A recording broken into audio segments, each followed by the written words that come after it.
Hello students, good morning. अब हम जो दूसरी कविता है पतंग, जो कि आलोक धनवा द्वारा रचित है, उसका जो गद्यांश 3 है वो आरंभ कर रहे हैं। इस गद्यांश में जो कवि ने बच्चों द्वारा जो पतंग उड़ाए जाने का बहुत ही सुंदर वर्णन किया है, और उसका वर्णन करते हुए कवि क्या कहते हैं। अगर वे कभी गिरते हैं छतों के खतरनाक किनारों से, वे किसके लिए प्रयोग किया है? बच्चों के लिए।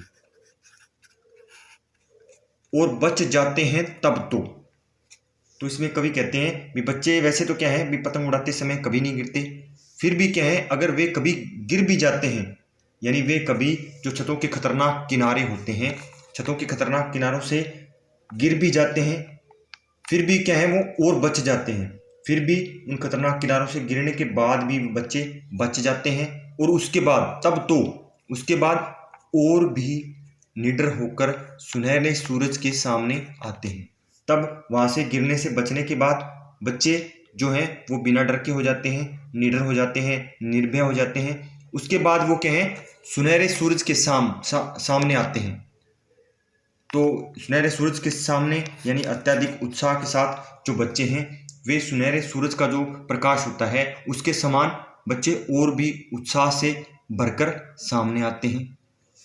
तब बाद में पृथ्वी और भी तेज घूमती हुई आती है उनके बेचैन पैरों के पास।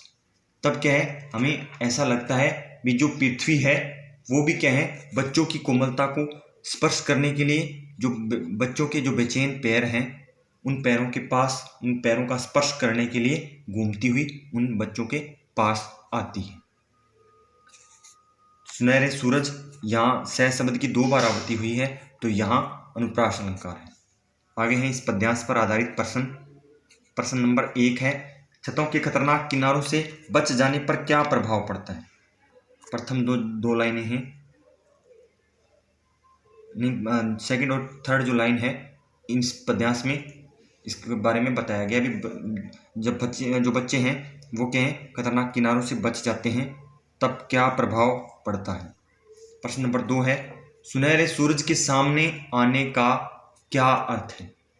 इसमें कवि ने सुनहरे सूरज के सामने शब्द का प्रयोग किया है। ये शब्द किस लिए प्रयोग किया है या इसका क्या अर्थ है? प्रश्न नंबर 3 है, पृथ्वी बच्चों के बेचैन पैरों के पास घूमती हुई आती है, इसका क्या आशय है? ये अंत में आपको मैंने अच्छी तरह बताया है इसका क्या अर्थ है। आगे हैं इसके 2 प्रश्न, एक तो भाव सुंदर है इस पद्यांश का और एक काव्य सुंदर है।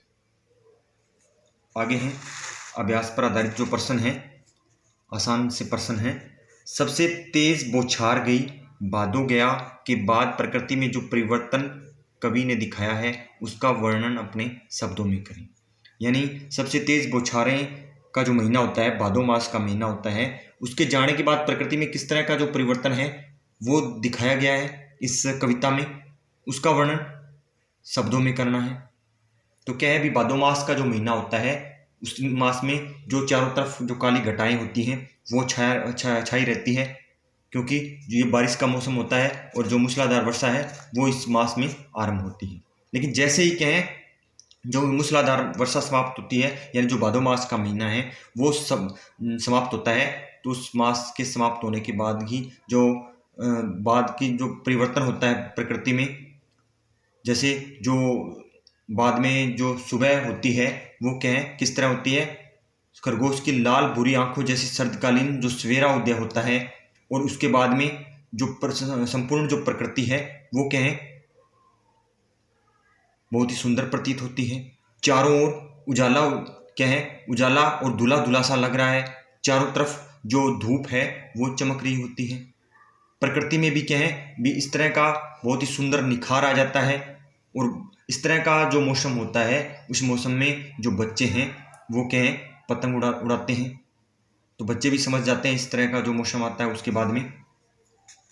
आगे है प्रश्न नंबर 2, सोचकर बताएं कि पतंग के लिए सबसे हल्की और रंगीन चीज, सबसे पतला कागज और सबसे पतली कमानी जैसे विशेषणों का प्रयोग क्यों किया गया है? अब यहाँ कवि ने इन विशेषणों का प्रयोग किया है, तो क्यों किया है?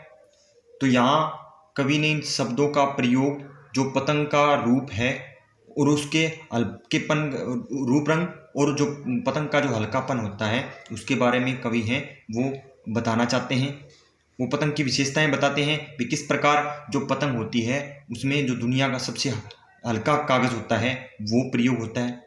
इसके अतिरिक्त क्या है, इस जो पतंग होती है इसमें जो बांस की जो पतली कमानी होती है, कमानी यानी जो पुर्जा होता है, जो पतला सा जो बांस की पत्ती से बना होता है उसका प्रयोग किया जाता है।